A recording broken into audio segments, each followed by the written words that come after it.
Kabanata 771. Kathy. Bakit ikaw yan? Naiwan ang lahat sa sobrang gulat. Gayunpaman, hindi na nakaimik si Oslo. Ang nobya na kanyang pinakasalan ay walang iba kundi si Kathy, ang tauhan ng kanyang ina. Matanda na siya para maging lola niya. Naiinis siya habang inaalala ang nakaraang gabi kasama si Kathy. Nakipagtalik siya sa matandang babaeng ito, hindi lang isang beses kundi ilang beses. Lumabas ka. Agad na nagalit si Oslo, sinampal ng malakas si Kathy para mapalipad siya sa buong silid.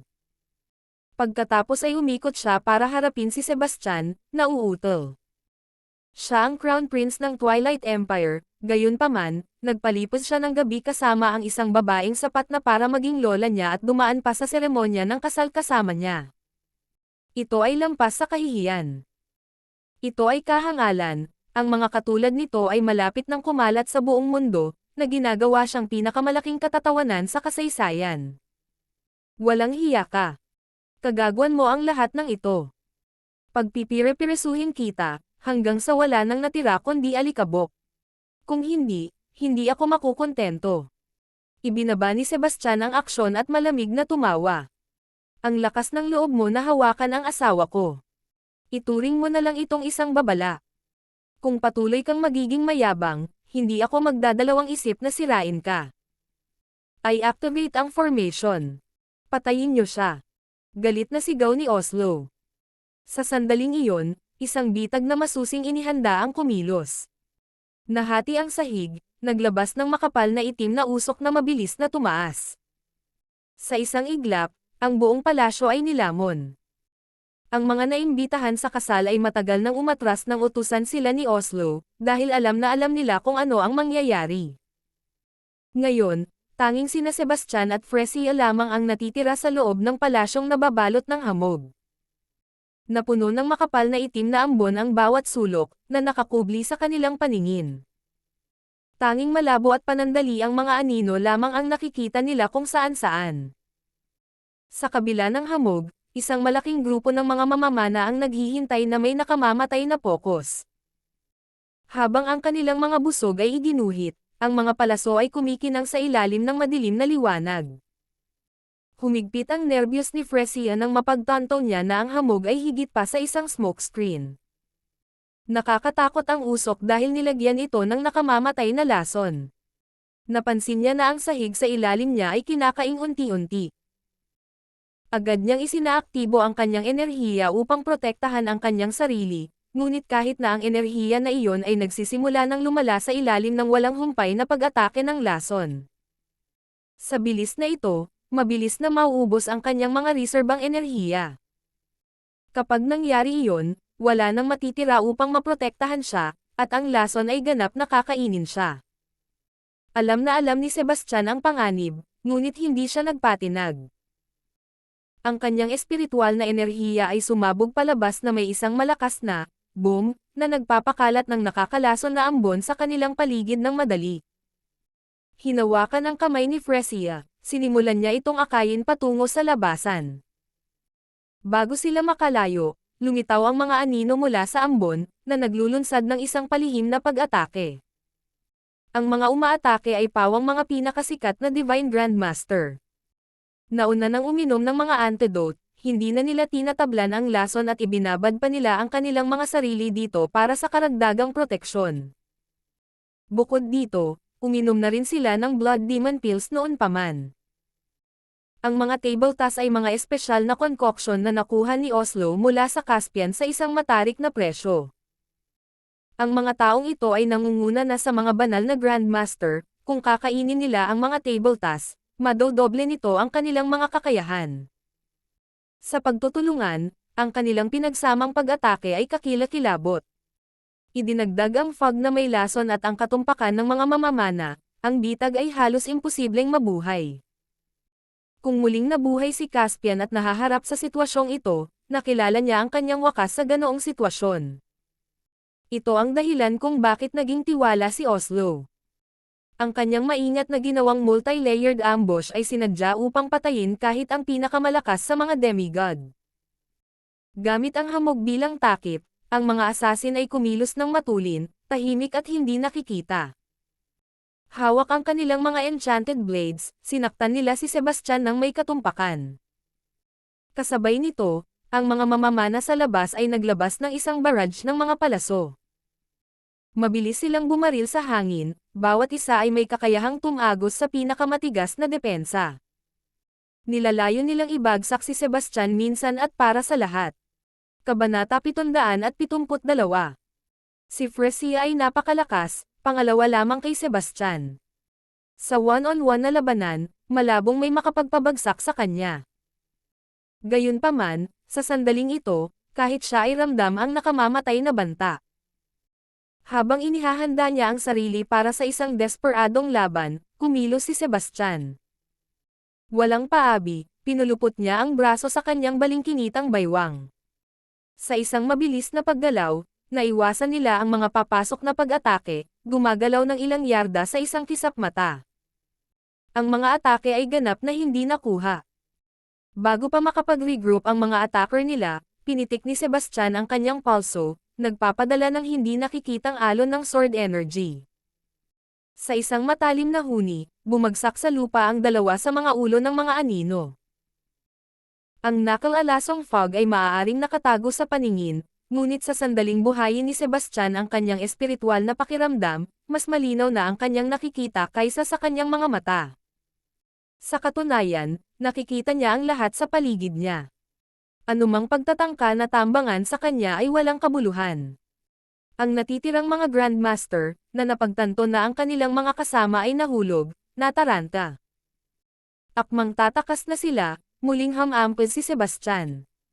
Ang isa pang alon ng enerhiya ng espada ay kumislap, at mas maraming ulo ang bumagsak sa lupa.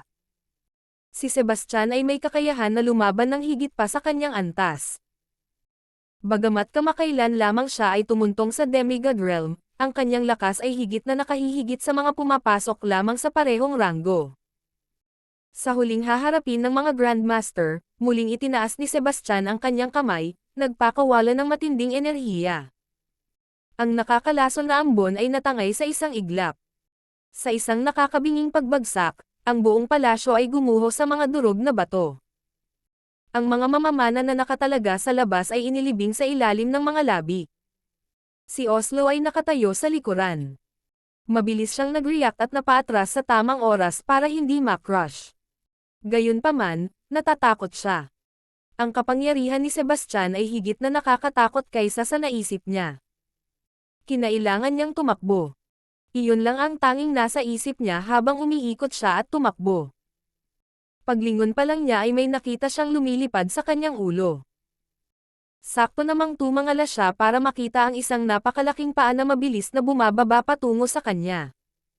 Walang awa ang sipa ni Sebastian. Ang kanyang paa ay bumangga sa mukha ni Oslo, itinulak siya sa lupa ng malupit na puwersa. Napakasakit ng impact kaya sumabog ang ulo ni Oslo sa isang iglap, napakadugo ng eksena na mahirap kahit tignan.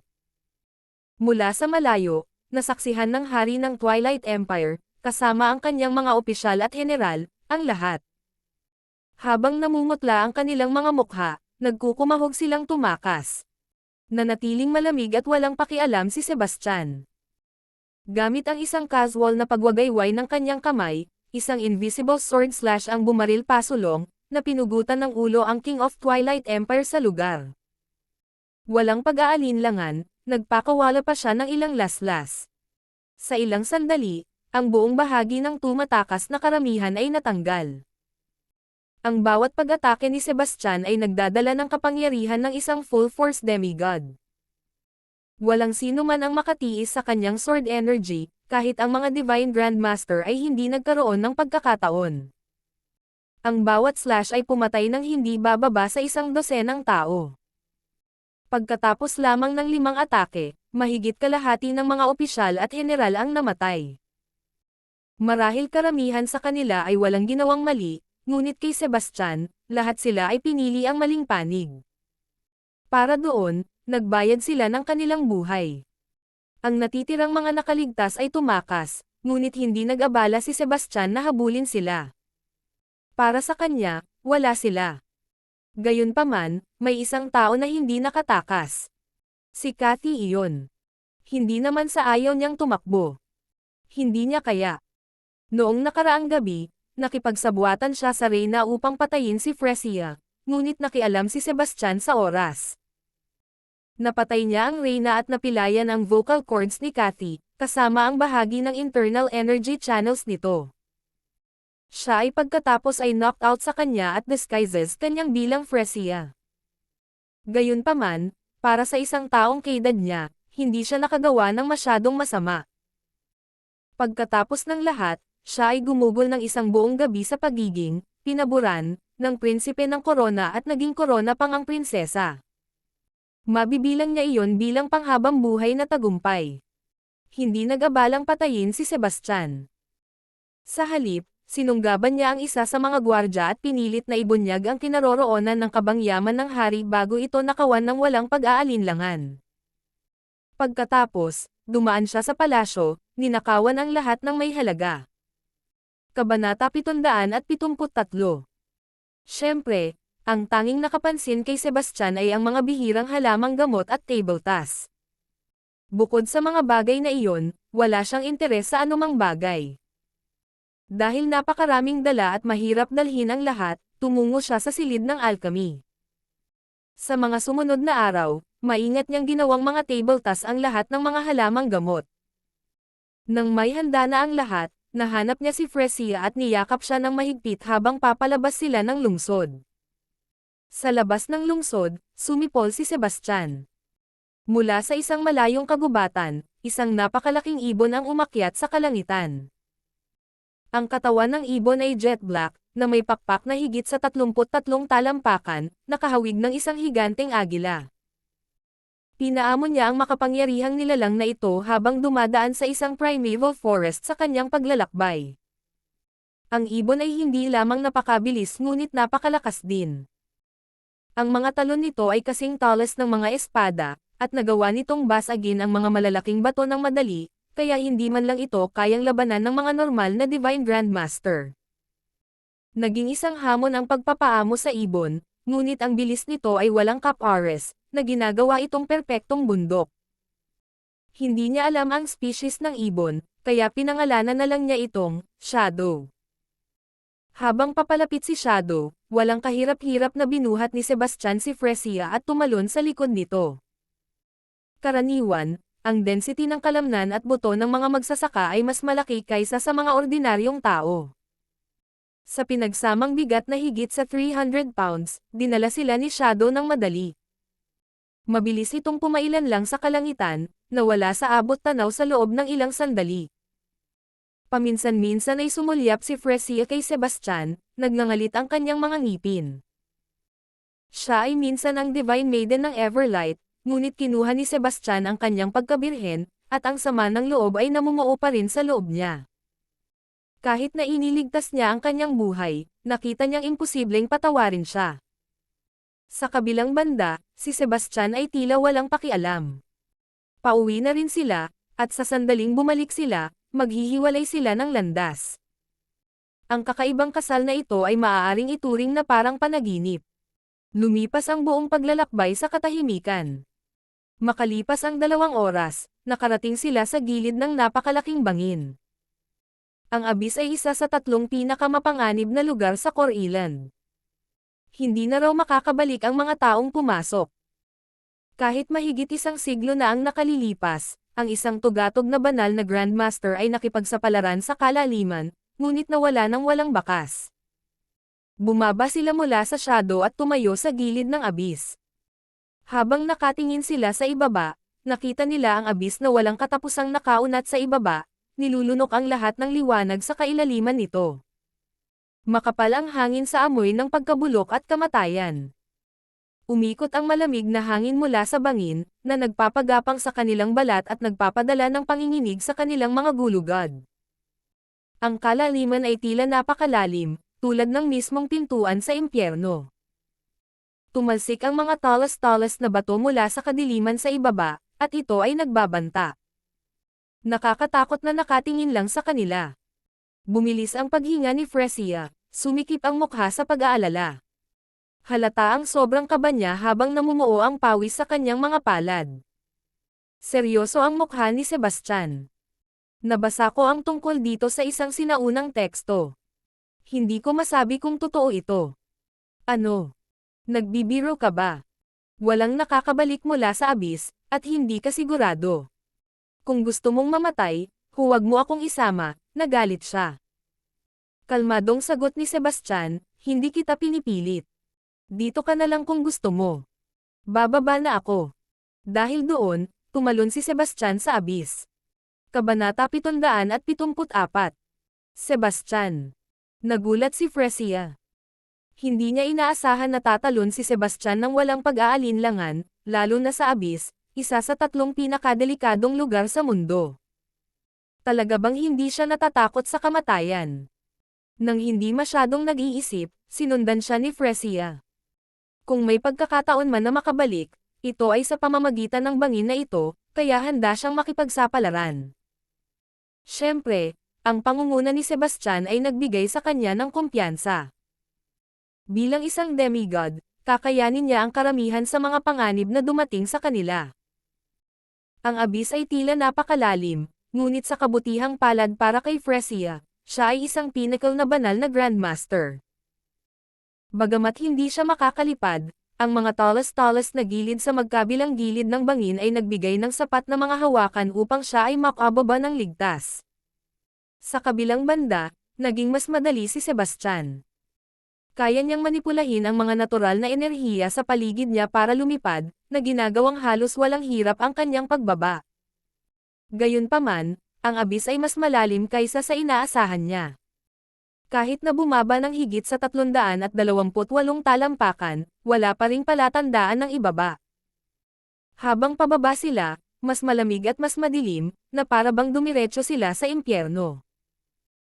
Dahil ang kalaliman na ito ay bahagi na ng mundo sa ilalim ng lupa, hindi mahirap para sa kanyang isip na maanod sa malungkot na mga conclusion. Sa oras na sila ay bumaba ng higit sa 984 na talampakan, ang lamig ay nakakapanghina ng buto. Maging si Sebastian, sa buong lakas, ay ramdam na ramdam ang matinding kirot ng nagyayelong hangin.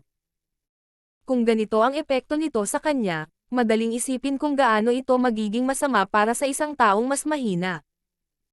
Kahit ang isang matataas na Divine Grandmaster ay magpupumilit na makayanan ito, na nagpapaliwanag kung bakit walang nakabawi.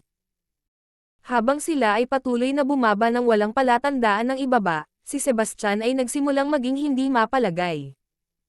Talaga bang humantong sa impyerno ang kalaliman na ito? Habang siya ay nagdedebate kung hihinto, isang anino ang biglang sumugod sa kanya mula sa kadiliman sa napakabilis na bilis.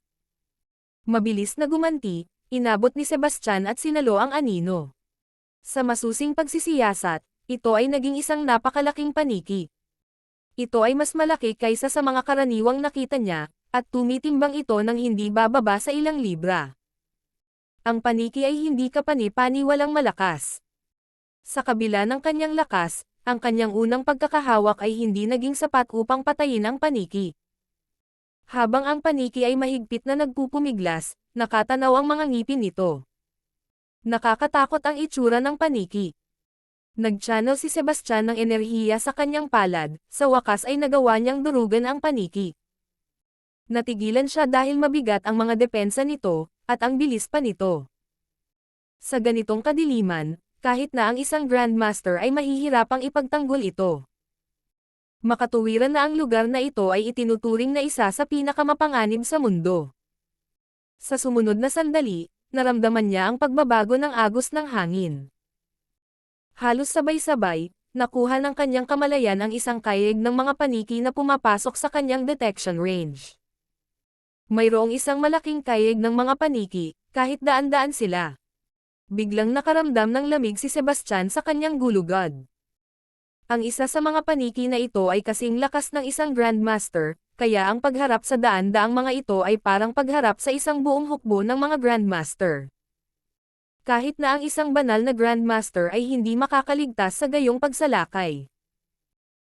Habang nagsasara ang kayeg ng mga paniki sa loob ng 33 talampakan, ang mga kamay ni Sebastian ay mabilis na gumalaw, na nagpakawala ng mga alon ng hindi nakikitang enerhiya ng espada. Umalangaw-ngaw ang tunog ng kanyang mga pag-atake na hinihiwa sa hangin habang ang mga paniki ay sumisigaw bilang tugon. Kahit na casual lang niyang inilabas ang sword energy, nakakamatay pa rin ito. Ang mga paniki na ito, sa kabila ng kanilang bilis at lakas, ay hindi makakapantay sa kanya, lalo pa ang isang demigod. Anumang maglakas loob na lumapit sa loob ng siyam na talampakan ay agad na nahati sa kalahati ng kanyang mga pag-atake. Wala pang isang minuto, napatay na ni Sebastian ang lahat ng paniki. Sa kabila ng kanyang tagumpay, itinigil niya ang kanyang pagbaba. Hindi pa rin niya maramdaman ang ilalim ng bangin, at higit sa lahat, napagtanto niyang nasa ibabaw niya si Fresia. Walang pag-aalinlangan, lumipad siya pabalik pataas.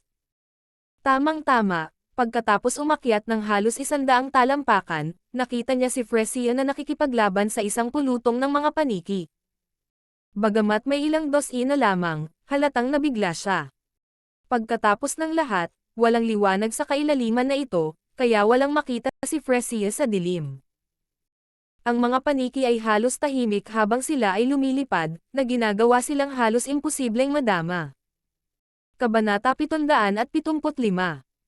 Madali ring mapatay ni Fresia ang mga paniki, ngunit hindi siya kasing bilis o tumpak na gaya ni Sebastian. Ilang paniki na ang umatake sa kanya. Bagamat mayroon siyang kalasag sa enerhiya, malakas ang impact ng mga paniki. Nakakatakot ang mga nakanganga nilang mga bibig, at hindi siya makapaniwala na madali silang makakagat sa pamamagitan ng kalasag.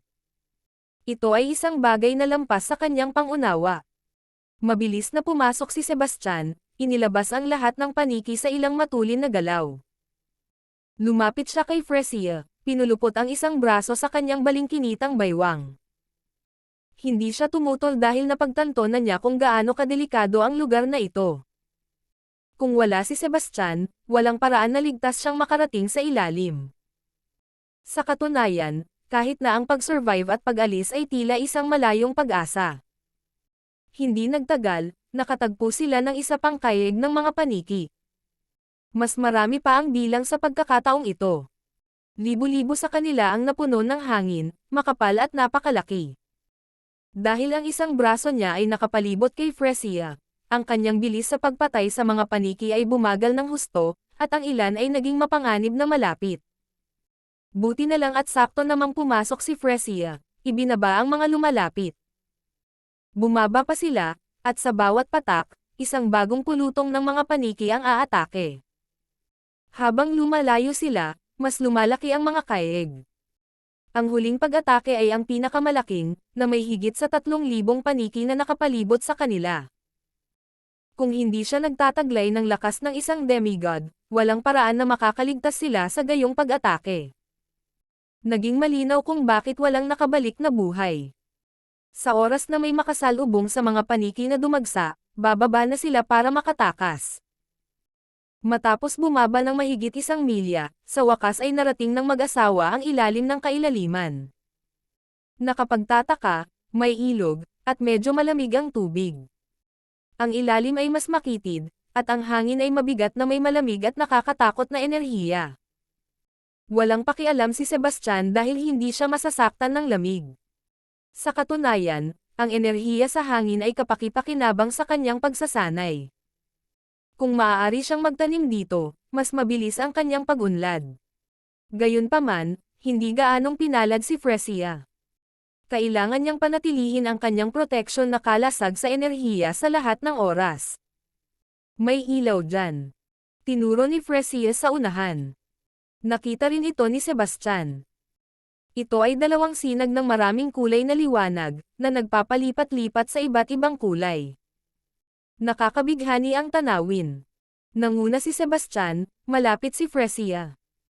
Habang mabagal silang naglalakad sa tabing ilog, napakaingat nila sa anumang posibleng panganib.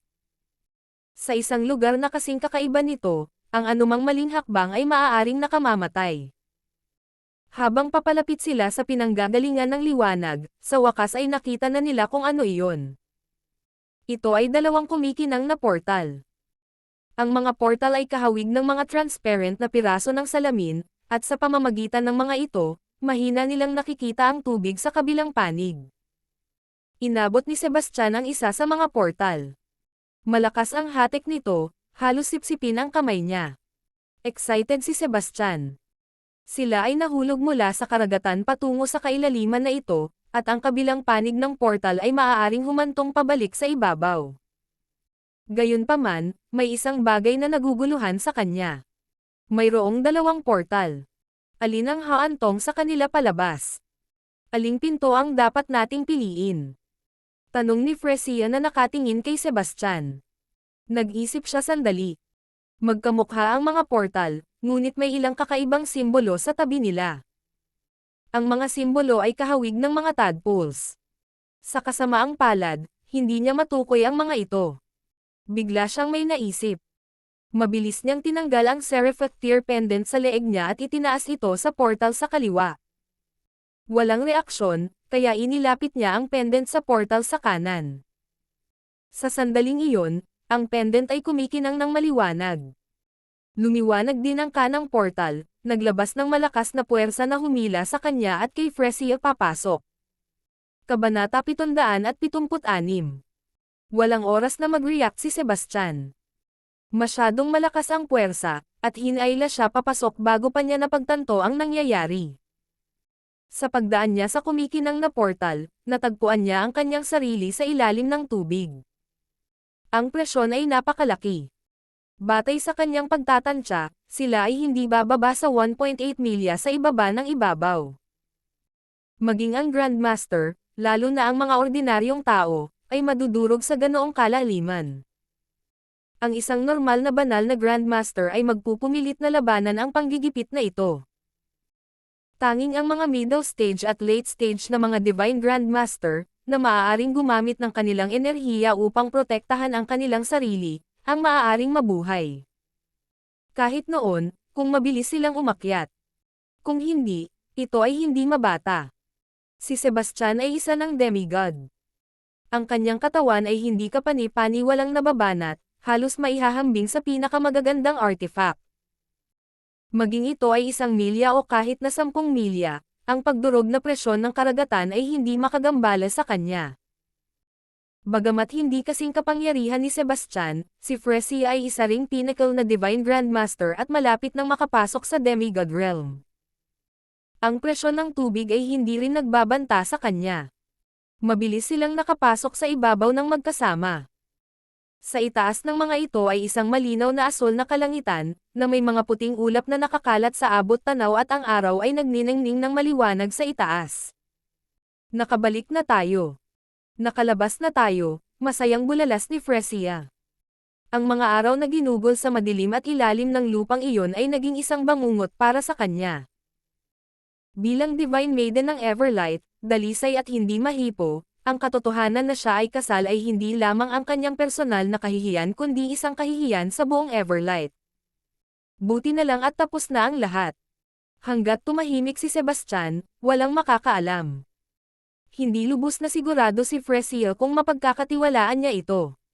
Lumingon ito sa kanya at sinabing, tungkol sa kasal natin noong panahong nawala ang mga alaala natin.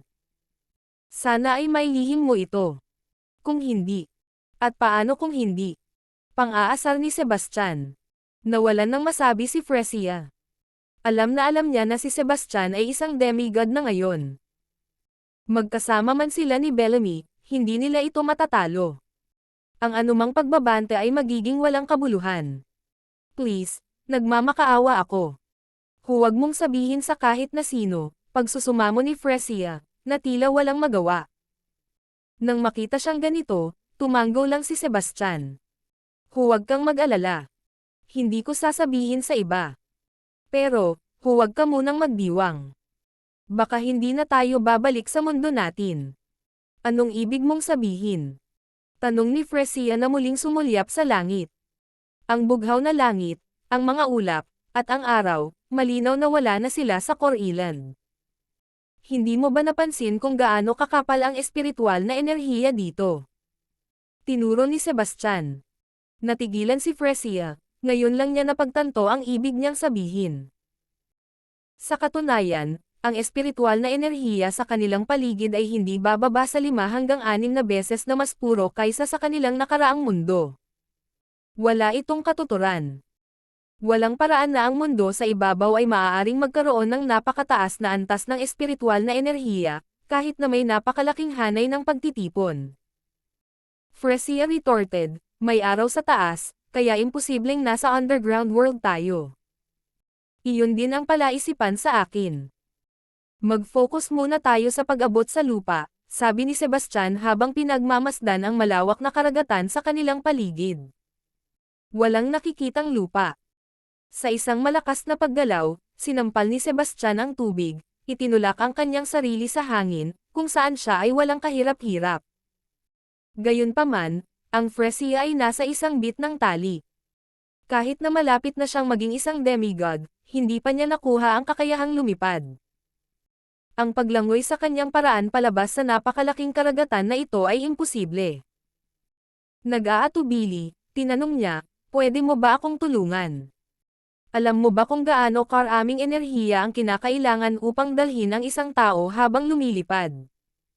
Tanong ni Sebastian habang nakatingin sa kanya. Hindi ko hahayaang tulungan mo ako ng walang kabuluhan. Pinapangako ko babayaran kita pagdating natin sa lupa, sagot ni Fresia.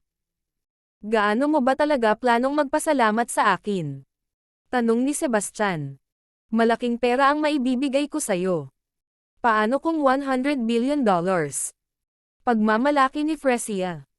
Bilang Divine Maiden ng Everlight, hindi lamang siya iginagalang sa kanyang kagandahan at lakas kundi kinilala rin sa kanyang katalinuhan sa negosyo.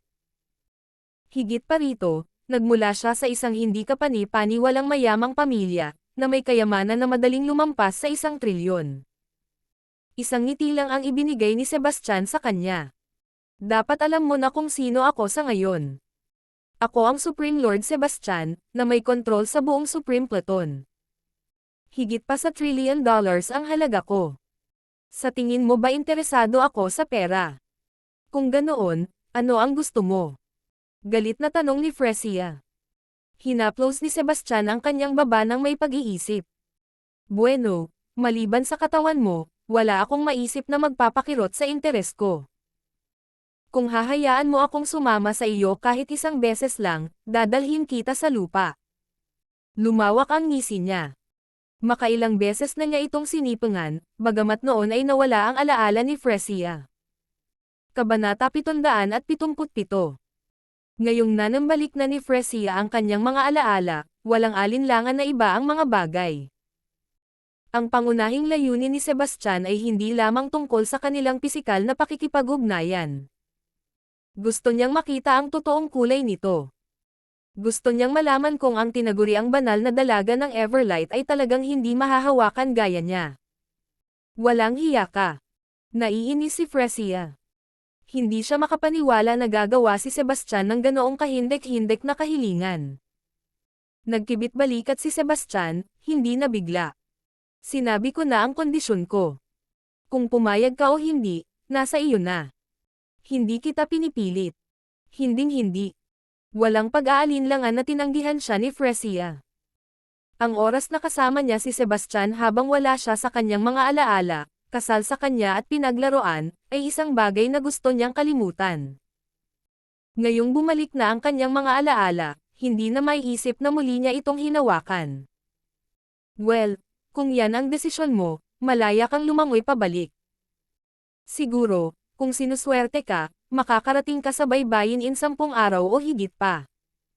Kung hindi, baka abutin ka ng 1 buwan o higit pa. Anyway, aalis na ako, sabi ni Sebastian, naghahanda ng lumipad.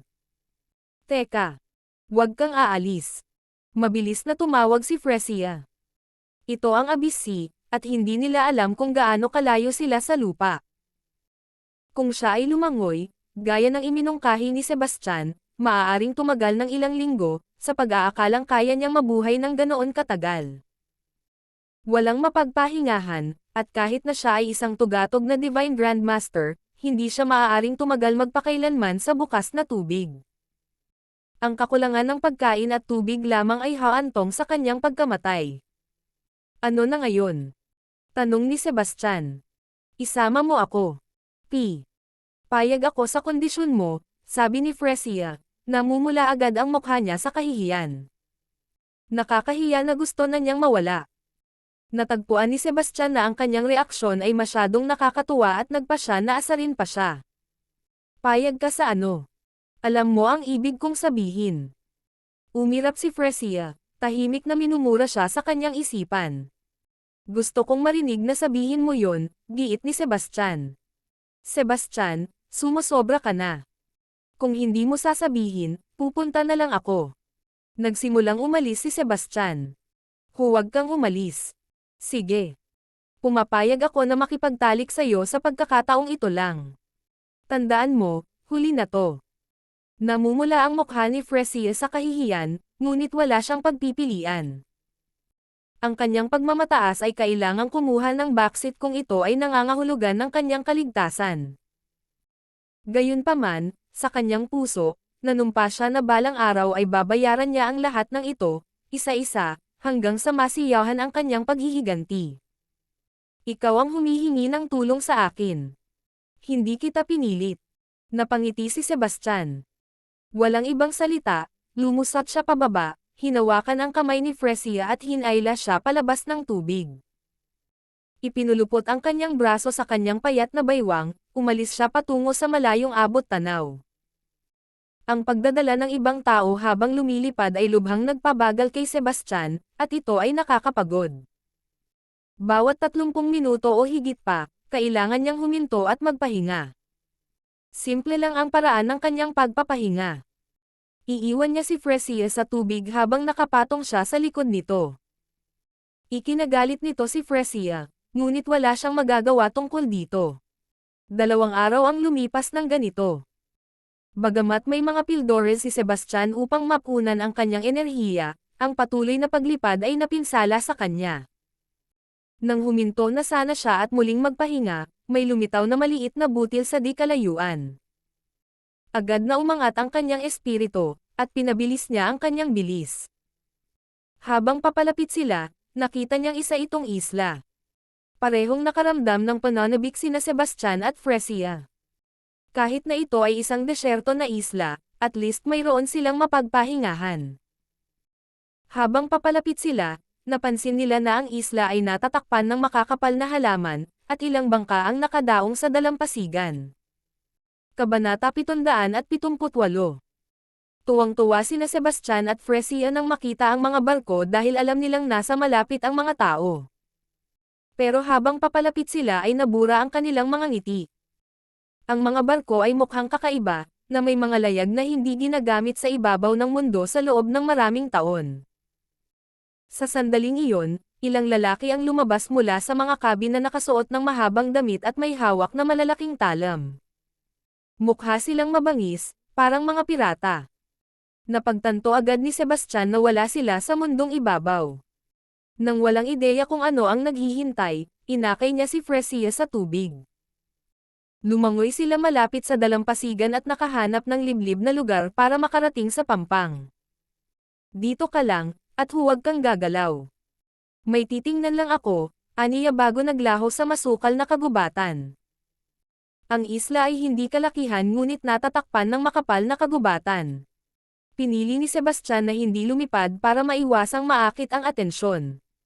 Nagpasya siyang manatiling nakatago hanggang sa mas maunawaan niya ang mundong ito. Matagal siyang lumipat sa gubat. Maya-maya, nakatagpo siya ng isang pirata na nagpapakalma sa sarili.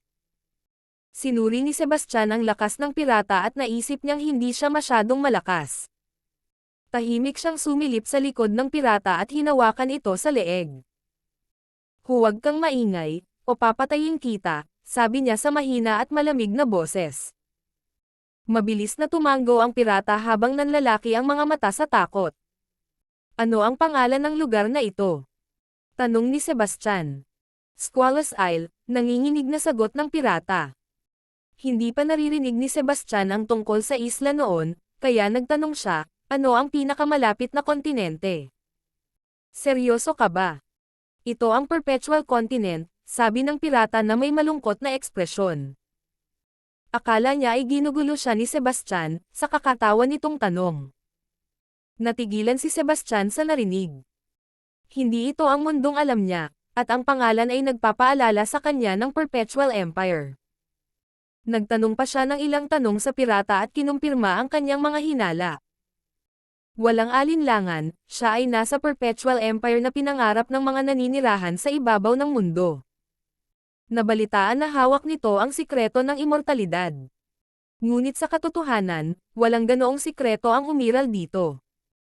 Sa imperyong ito, maaaring maabot ng mga tao ang isang mas mataas na base ng paglilinang, ngunit kahit na ang mga demigod ay hindi itinuturing na mga piling tao. Ang isang mas mataas na cultivation base ay nagpalawak ng habang buhay ng isang tao sa ilang lawak, ngunit ang tinatawag na immortalidad ay isang gawa-gawa lamang. Ang Perpetual Empire ay malayo sa isang paraiso. Ito ay isang brutal na mundo kung saan ang malalakas lamang ang nakaligtas. Kung tutuusin, ang may pinakamalakas na kamao ang gumawa ng mga patakaran. Natuklasan ng mga espiritual na pandaman ni Sebastian na nasa Grandmaster level lang ang pirata. Sa mundong ito, ang antas na iyon ay kilala bilang ang Essence Energy Stage. Sa mga pirata, isa lamang siyang kampan at hindi itinuturing na isang tunay na Panginoon.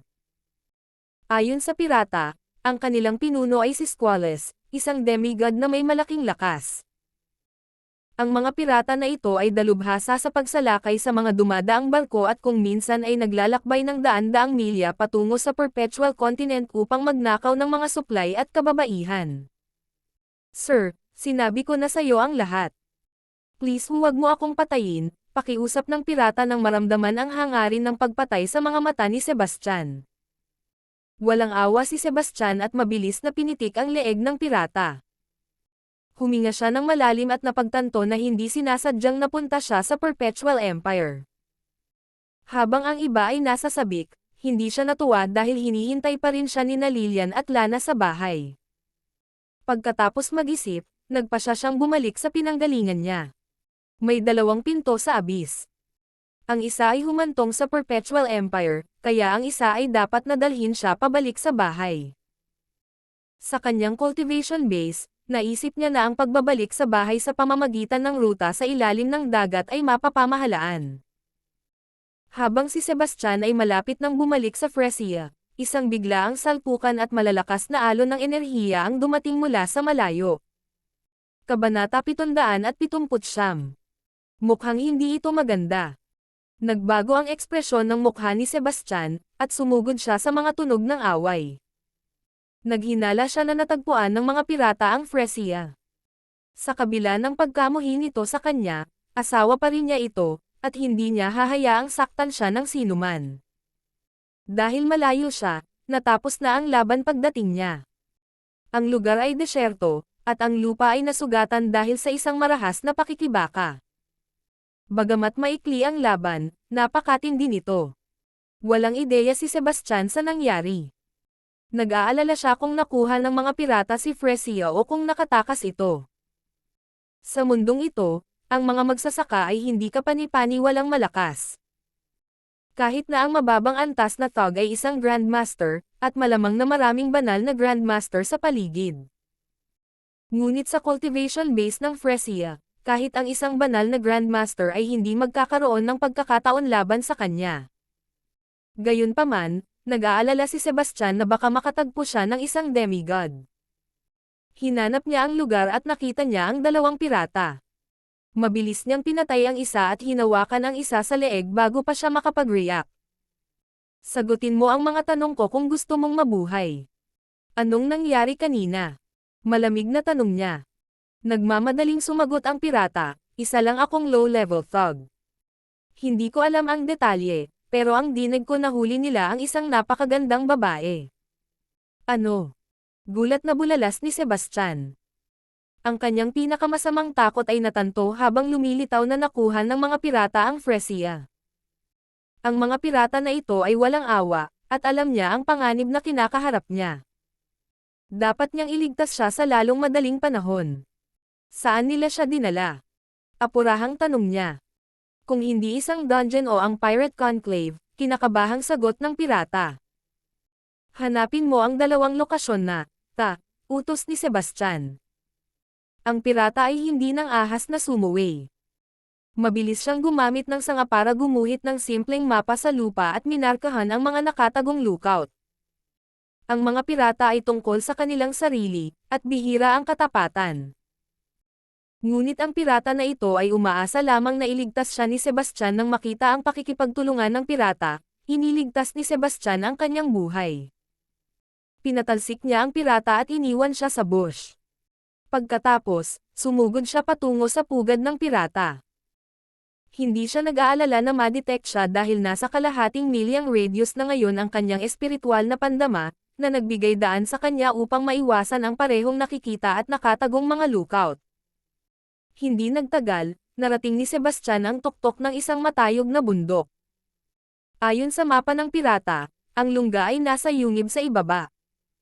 Ngunit hindi siya kumilos ng walang ingat. Sinabi sa kanya ng pirata na ang kanilang pinuno, pangalawang in command, at ikatlong in command ay mga demigod.